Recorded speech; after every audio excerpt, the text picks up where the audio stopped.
Hello बच्चों, let's read this question. The question says, in what ratio does the x-axis divide the area of the region bounded by parabolas y is equals to 4x minus x square and y is equal to x square minus x.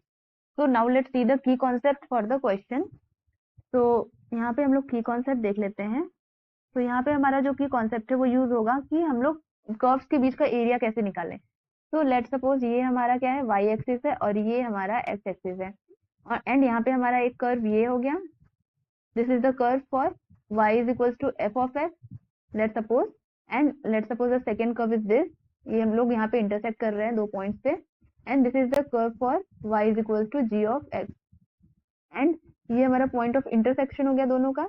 Let suppose this is x is equals to a and this is x is equals to b. This is x axis, this is y axis. तो इसका area निकालने के लिए हम लोग क्या करते हैं, इस पे स्मॉल स्ट्रिप्स ले लेते हैं हम लोग गिवन एरिया पे, क्योंकि ये कोई हमारा शेप तो बन नहीं रहा है. ऐसे हम लोग infinite number of small strips ले लेते हैं और जिसका कि हमारा लेंथ हो जाएगा एक्स एक्सिस पे ds एंड जो y एक्सिस पे जो ये लेंथ हो जाएगा ये हो जाएगा f of x minus g of x. अब हम लोग यहाँ पे एरिया ऑफ रेक्टेंगल लगा के इंटीग्रेट कर देंगे तो हमें रिक्वायर्ड एरिया मिल जाएगा. तो हमारा एरिया क्या हो जाएगा, area is equal to integration कहाँ से कहाँ तक होगा, x is equal to a से b तक होगा. एंड यहाँ पे हमारा क्या होता है, रेक्टेंगल का एरिया लेंथ इंटू ब्रेथ. तो लेंथ हमारा क्या है, f of x minus g of x and breadth क्या है, dh. तो ये हमारा हो गया required area between two curves. अब हम लोग इसका यूज करके क्वेश्चन को सॉल्व करते हैं. तो क्वेश्चन में हमें क्या दिया गया है, तो यहाँ पे हमारा पैराबोला दिया गया है. तो यहाँ पे हमारा जो पहला पैराबोला है वो क्या है, y is equals to 4x minus x square. तो पहले हम लोग इसको स्टैंडर्ड फॉर्म में बना लेते हैं. तो इसको हम लोग क्या लिख सकते हैं, तो जो हमारा यहाँ स्टैंडर्ड फॉर्म ऑफ पैराबोला होता है वो होता है, यहाँ पे हम लोग लिख देते हैं x माइनस एच का whole square is equals to 4a y minus k का whole square, y minus k, sorry यहाँ पे स्क्वायर नहीं होता. और यहाँ पे हमारा जो h कॉमा k होगा वो हमारा होगा इसका वर्टेक्स. तो इसको हम लोग इस फॉर्म में पहले बना लेते हैं. तो पहले इसको हम लोग लिख देते हैं x square minus 4x is equals to y. तो ये हमारा, इसको हम लोग स्क्वायर बना सकते हैं, x प्लस x माइनस 2 का स्क्वायर बना सकते हैं. तो अगर हम लोग इसको x माइनस 2 का होल स्क्वायर लिखते हैं तो यहाँ पे हम लोग का क्या ऐड हो रहा है, 4 एक्स्ट्रा ऐड हो रहा है, क्योंकि a square plus b square minus 2 भी, तो माइनस 2 भी तो है प्लस 4 हमारा एक्स्ट्रा ऐड हो रहा है, यहाँ पे माइनस 4 करना पड़ेगा हमें, इज इक्वल्स टू y. तो इसको हम लोग क्या लिख सकते हैं, यहाँ पे 4 को हमने राइट हैंड साइड में भेजा है तो ये भी, सॉरी y को हमने राइट हैंड साइड में भेजा है तो ये भी माइनस के फॉर्म में हो जाए. तो इसको हम लोग ऐसे लिख सकते हैं x माइनस 2 का whole square is equals to, इधर अगर हम लोग माइनस कॉमन कर लें तो क्या हो जाएगा y माइनस 4. तो यहाँ से अब हमारा स्टैंडर्ड फॉर्म में बन गया. तो इसका वर्टिसेस हमारा क्या होगा, वर्टिसेस हमारा हो जाएगा 2,4. अब ऐसे सिमिलरली हम लोग नेक्स्ट पैराबोला के लिए सॉल्व कर लेते हैं. तो यहाँ पे हमारा नेक्स्ट पैराबोला का इक्वेशन क्या है, y is equal to x square is equal to x square minus x. तो इसके लिए हमें क्या करना पड़ेगा, एक्स स्क्वायर माइनस एक्स, यहाँ पे मतलब हमने यहाँ x है तो मतलब 1/2 इंटू 2 इंटू एक्स. तो हमें क्या करना पड़ेगा, x माइनस 1/2 का स्क्वायर करना पड़ेगा. तो यहाँ पे हो जाएगा x माइनस 1/2 का होल स्क्वायर. और यहाँ पे हमने क्या किया, 1/2 का स्क्वायर अब हमें सब्ट्रैक्ट भी करना पड़ेगा. तो माइनस 1/2 का स्क्वायर क्या हो जाएगा, 1/4 हो जाएगा. तो यहाँ से हमें ये सेकेंड पैराबोला का इक्वेशन मिल गया. तो इसका वर्टिस, इसको हम लोग ऐसे भी लिख सकते हैं कि x माइनस 1/2 का square is equals to y plus 1/4. तो अब यहाँ से हमको इसका वर्टिसेस क्या मिल गया, तो vertices of this equation, this parabola is 1/2 comma minus 1/4, क्योंकि y is equal to minus 1/4 मिला है. अब यहाँ पे हम लोग पॉइंट ऑफ इंटरसेक्शन निकाल लेते हैं, point of intersection between two parabola.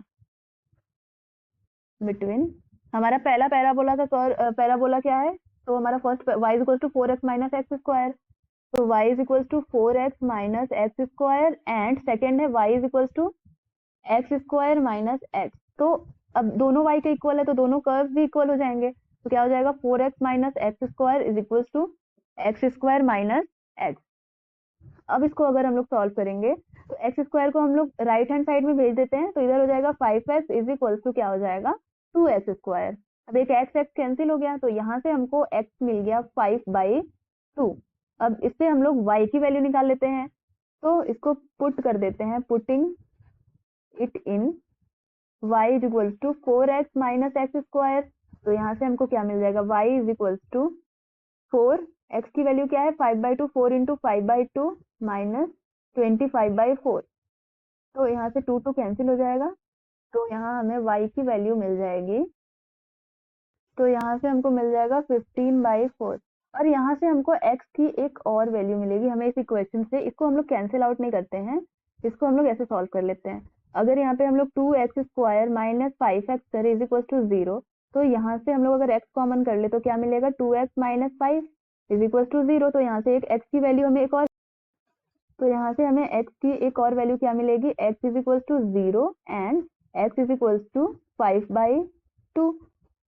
तो x इज इक्वल टू 0 पे at x is equal to 0 हमें y की क्या वैल्यू मिल जाएगी, y के लिए हमारा क्या इक्वेशन है, x² minus x। Second equation हमारा पैराबोला का यही है, x² माइनस x। तो यहाँ से हमको y की वैल्यू भी मिल जाएगी 0, एंड हमारा जो नेक्स्ट इक्वेशन है वो है y is equal to 4x minus x²। तो यहाँ भी हम लोग x की वैल्यू 0 रखेंगे तो y की वैल्यू 0 मिल जाएगी। अब हमारे पास सारे पॉइंट्स है, अब हम लोग इसके लिए फिगर ड्रॉ कर लेते हैं। सो ये हो गया y एक्सिस और ये हो गया x axis, this is x, this is y, and अब हम लोग अपना पैराबोला ड्रॉ कर लेते हैं for y is equal to x² minus x। तो ये हमारा क्या होगा, ये अपवर्ड होगा कुछ ऐसे लाइक दिस। तो ये हमारा हो गया parabola for y is equal to x² minus x, and अब हम लोग ड्रॉ कर लेते हैं y is equal to 4x minus x² के लिए। उसको हम लोग दूसरे पेन से ड्रॉ कर लेते हैं। तो उसके लिए हमारा पैराबोला कुछ ऐसे होगा, डाउनवर्ड की तरफ होगा। तो ये हमारा पैराबोला हो गया for y is equals to 4x minus x²। अब हमें इसके वर्टिसेस भी पता है कि क्या है। तो हमारा जो इसका वर्टिसेस है फर्स्ट वाले इस वाले पैराबोला का y is equals to 4x minus x² का ये है हमारा 2,4, एंड जो हमारा इसका वर्टिसेस है y is equals to x² minus x का ये है हमारा 1/2 माइनस 1/4। ये हमारा नेक्स्ट पैराबोला का वर्टिसेस है। अब यहाँ पे हमने पॉइंट ऑफ इंटरसेक्शन भी निकाल लिया है। ये हमारे पास क्या आया है 5/2 x एक्सिस पे, एंड अब हमें रिक्वायर्ड एरिया हमारा क्या है, दिस वन। हमें यही इसी का एरिया फाइंड आउट करना है, और ये हमारा ओरिजिन है, एंड यहाँ पे हमारा पॉइंट क्या हो जाएगा 1 हो जाएगा। एंड दिस एरिया हम लोग कैसे निकालेंगे, हम लोग अपवर्ड जो डाउनवर्ड पैराबोला उसमें से अगर जो हमारा अपवर्ड पैराबोला है उसको सब्ट्रैक्ट कर दें तो हमें ये रिक्वायर्ड एरिया मिल जाएगा। तो अब हम लोग अपना एरिया लिख लेते हैं। तो यहाँ पे हमारा रिक्वायर्ड एरिया क्या हो जाएगा, required area is equals to, हमने इसके लिए की कॉन्सेप्ट देखा था, सेम वही अप्लाई कर रहे हैं, 0 to 5/2। हमारा क्या अपवर्ड वाला, यहाँ पे पहले हम लोग क्या ले रहे हैं, डाउनवर्ड वाला पैराबोला क्या है 4x माइनस x²। तो यहाँ पे हम लोग लिख देते हैं 4x माइनस x², यहाँ पे 4x minus x², and minus down upward वाला पैराबोला लेंगे।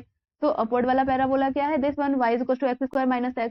तो माइनस यहाँ हो जाएगा x² माइनस x, ये क्या हो जाएगा dx। अब यहाँ पे हम लोग निकालते हैं 0 to 5/2, इसका अब हम लोग इंटीग्रेशन कर देते हैं। पहले तो इसको हम लोग सिंप्लीफाई कर लेते हैं अंदर ही।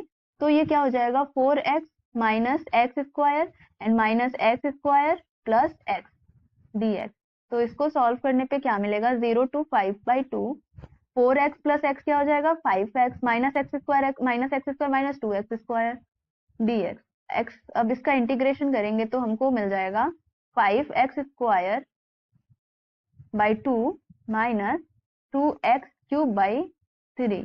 ये है 0 to 5/2 तक।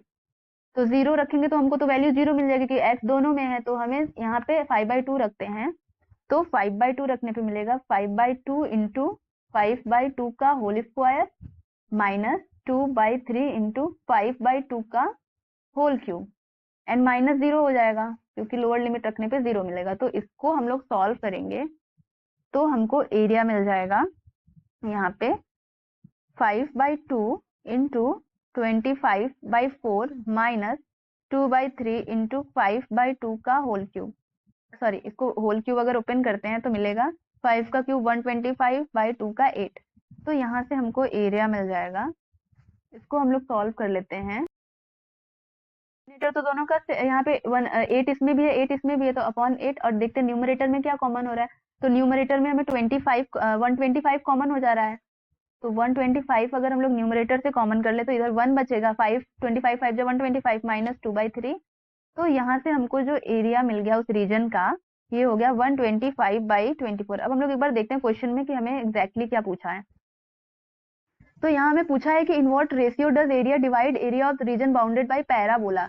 मतलब पूछा है कि एक्स एक्सिस से वो एरिया को किस रेशियो में डिवाइड कर रहा है। तो यहाँ पे हमने जो एरिया निकाला है वो तो हमारा ये टोटल एरिया है, और हमारा यहाँ से कितने पे ऊपर के एरिया को और नीचे के एरिया को डिवाइड कर रहा है, हमें ये पूछा है। तो हम लोग ये अबव एरिया को A1 मान लेते हैं और बिलो एरिया को A2 मान लेते हैं, और टोटल एरिया हमने निकाला है वो हमारा एरिया है, वो हम लोग A मान लेते हैं। तो अभी हम लोग एरिया A2 निकालते हैं। तो A2 निकालने के लिए हमको क्या करना पड़ेगा, हम इस एक्स एक्सिस से इस पैराबोला के इक्वेशन को सब्ट्रैक्ट कर देंगे। अगर इस एक्स एक्सिस से पैराबोला को सब्ट्रैक्ट करेंगे तो हमें ये वाला शेडेड रीजन मिल जाएगा। तो इसके लिए हम लोग का लिमिट क्या रहेगा, 0 to 1 रहेगा, और एक्स एक्सिस पे y की वैल्यू 0 होती है, तो इंटीग्रेशन y हमारा क्या हो जाएगा, 0 हो जाएगा। अब हम लोग अपना एरिया, ये क्या माने हम लोग, एरिया A2 निकाल लेते हैं। तो हमारा A2 क्या हो जाएगा, 0 माइनस, क्योंकि हमारा एक्स एक्सिस पे y की वैल्यू 0 होती है, तो वो एरिया 0 हो जाएगा, 0 to 1 x square minus x dx। तो इसका इंटीग्रेशन करने पे हमको मिलेगा यहाँ पे x³, इसको थोड़ा अच्छे से लिख लेते हैं, यहाँ हो जाएगा x³/3 minus x square by 2 from 0 to 1। So when we solve this we get 1/2 minus 1/3 which is equals to 1/6। तो यहाँ हमको A2 मिल गया 1/6, और हमने ये जो एरिया निकाला है ये तो हमारा टोटल एरिया है। तो यहाँ से अगर हम लोग इसमें से इसको सब्ट्रैक्ट कर दें तो हमें एरिया अबव एक्स एक्सिस मिल जाएगा, मतलब हमको इसके ऊपर का एरिया मिल जाएगा। तो यहाँ पे हम लोग, ये हमारा निकला है एरिया बिलो एक्स एक्सिस। अब हम लोग एरिया अबव एक्स एक्सिस लिख लेते हैं। तो यहाँ पे अब निकालते हैं एरिया अबव एक्स एक्सिस। तो ये हमारा क्या हो जाएगा, जो हमने टोटल एरिया निकाला है वो क्या है, उसमें से हम लोग यहाँ लिख देते हैं एरिया माइनस जो हमने A2 निकाला है। तो एरिया हमारा क्या निकाले थे हम लोग, टोटल एरिया 125/24 माइनस 1/6 अभी हमने निकाला एरिया बिलो एक्स एक्सिस। तो हमें यहाँ से एरिया क्या मिल जाएगा, इसको हमने A2 माना हुआ है, सॉरी A1 माना हुआ है, तो यहाँ से हमको A1 मिल जाएगा। तो A1 क्या मिल गया, A1 is equals to 125 minus 4/24, and हमारा A1 इक्वल्स हो जाएगा 121/24। अब हमको A1 मिल गया। दिस यहाँ पे हम लोग लिख लेते हैं ratio of area above x axis जो कि है A1 and below x axis जो कि है A2। तो यहाँ पे हमारा क्या हो जाएगा, A1:A2 हमारा क्या हो जाएगा 121/24 रेशियो 1/6, क्योंकि यहाँ पे हमने A2 क्या निकाला है 1/6। So this is the required ratio of area which x-axis divides between two parabola. So this is the required answer. Hope you will understood it well. Best of luck.